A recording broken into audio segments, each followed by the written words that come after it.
हमारे YouTube channel Vimlesh बैगा को लाइक शेयर सब्सक्राइब करना ना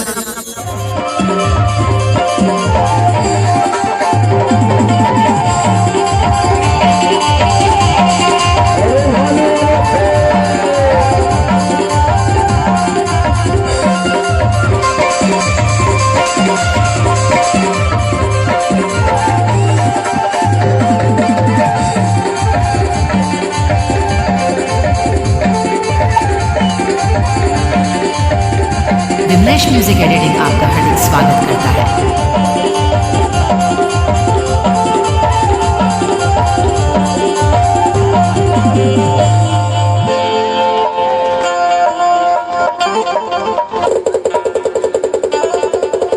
कोले भालू के ना चला महा बुढ़ार के बाजार में दिखा रहा आज कहाँ जाना चाहिए। हाँ जाना दरबार है उहेला महा भालू न चाहो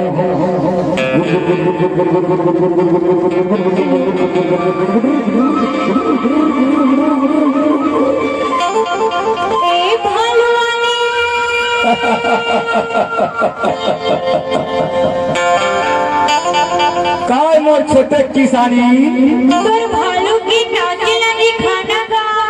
अरे नाचा दिखाए बदे ये करिया भालूला ये अंशुहा भालूला तोर दूला माला हम और छोटे किसानी खड़ा हो जा मोर भालू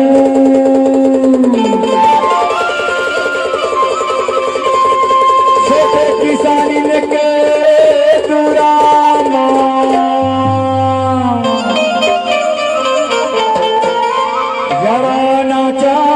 दिखा दे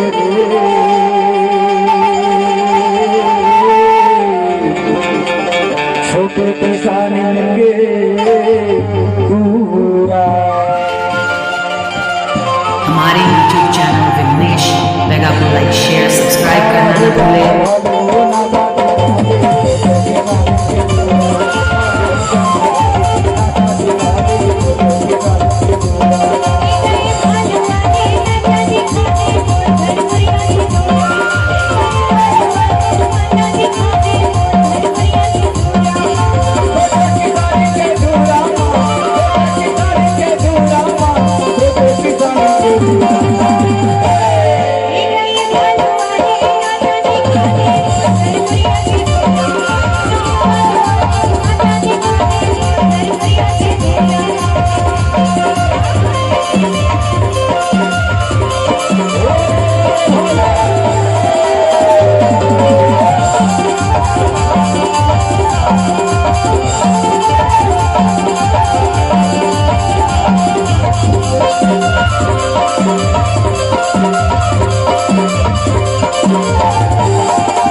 विमलेश म्यूजिक एडिटिंग आपका हार्दिक स्वागत करता है।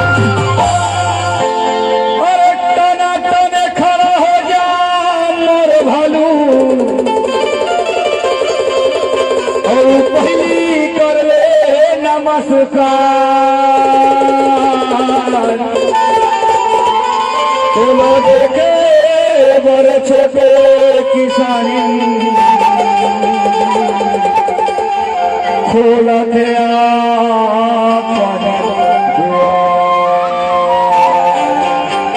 खोला थे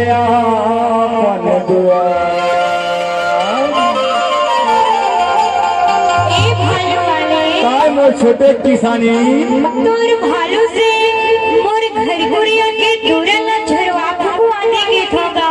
अरे बनल बात ना कहे मोर छोटे किसानी बनल बात ना सोचे बात दो भालू अरे उठना रे कैसे खसरा भालू है कहाँ हरे लाठी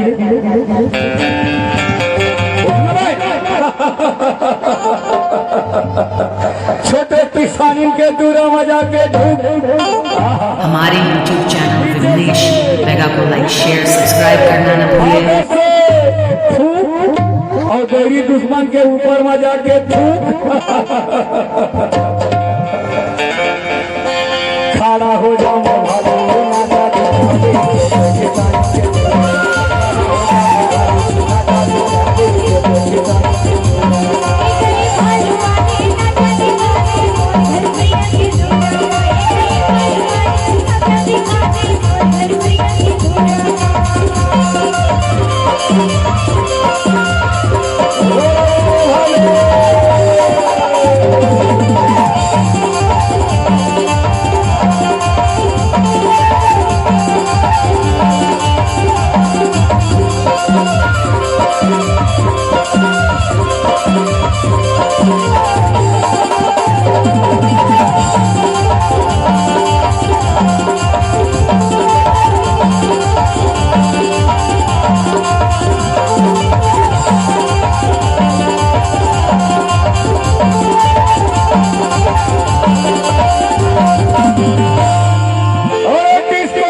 सलमान खान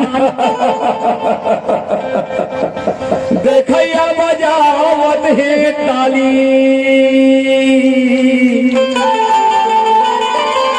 पाँव तरी तोर रुपया बरसे हमारे विमलेश म्यूजिक एडिटिंग आपका हार्दिक स्वागत करता है। हमारे आगे है दीवानी छोटे किसानी तोर भालू के क्या नाम है गा? हाँ अमर भालू के नाम ला पूछता पार्टी मोर भालू के नाम है समारू कैसे? देखो ससुराल है जमारू खाता है पहाड़ी आलू तब खाता है काला भालू कमर हिलावा मुड़ी डोलावा मुड़ी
किसानी महाल लखोरिया गाँव आया है वो। अच्छा भालू के नाता दिखावत हो हाँ और संगे सोना तहवीज घरो बैठा हो कैसे? ले लेना वो मोर तहवीज ला दे देना कोनो गरीब दुश्मन के नजर नहीं लगे ना ले लेना मोर तहवीज ला दे देना गा। अरे हाथ ऊंचा करो मोर भैया हो मोर तहवीज ला झुके बंदर के हड्डी डाले हम और बधवा चंदेला और बधवा चंदेला भालू वाले काय मोर छोटे किसानी तोर भालू भूखा के हेगा। हाँ मोर भालू है भूखा के है तोर भालू ला दो कौर रोटी और बासी खवा दे के होगा। तोर जय हुए मोर छोटे किसानी मोर भालू के दुखला था समझ गए वो समझ गए बेचारी 5-4 भालू खाले मौसी तोला आवा थे घासी तोला हो रे खांसी और देखिए मन आवा थे हंसी कमर हिलावा तो